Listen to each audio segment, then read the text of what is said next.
Your boy has a documentary, fam. Drink prime, fam. My brother Deji. Hi, I watched the KSI documentary.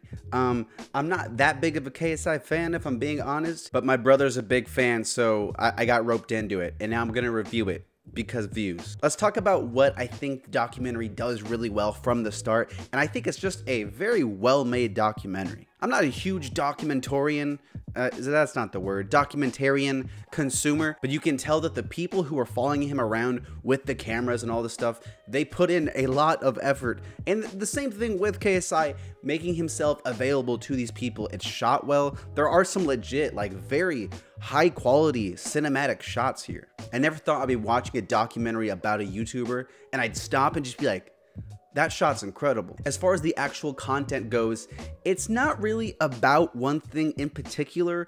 It's kind of just like an extended kind of vlog. There are a few different central themes that they touch on: his relationship with his parents, his ex-girlfriend, his music. They don't really cover the boxing that much. They do dive into his relationship with his brother, but like I said, there's not one central thing. It's not like this is a documentary about his music or his boxing career or his sports drink career. And I think that kind of leads to my main problem with the documentary, is that since it's about so many different things, it kind of loses some focus and you don't necessarily get a good resolution for some of those storylines. Like, yeah, it is a documentary, but the ones that I really like are the ones that still tell stories. And really only one of them, the relationship he has with his parents, gets resolved to some extent. Everything else is kind of just left untouched, or you get the quick message at the end that says, oh, by the way, this happened. And I think that really sucks. That lack of focus, I think, holds it back, at least in terms of the actual content. All the storylines genuinely have good moments though,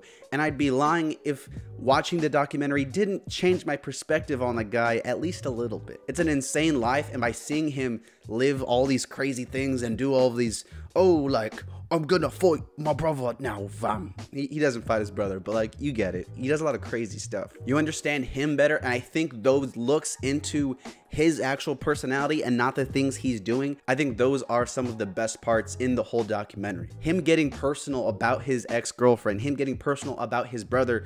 The best scene in the whole entire thing is the resolution, this final scene with him and his dad. I thought that was fantastic. That part was great. But until you get to some of those resolutions, jumping back and forth, I'd be lying if I said I didn't get bored on a few occasions. Not for like a super long time though, because right when you're starting to get bored of like, here's my house tour, fam, then they cut back to something more interesting. If you're not into like YouTubers, I don't think you really have to watch it. But if you are and you just want a look into someone who's arguably at the peak of YouTube stardom, if you want to look into his personal life, I think it's worth checking out. But if not, you could skip it. I don't think it will make you a fan per se to where you're gonna go out and buy Prime and do all that crazy stuff and watch all of his videos, but it is an enjoyable watch for the most part. I liked getting to know him better. I understand him and respect him a little more in those terms. Gonna give this bad boy a 6.5. Hooray.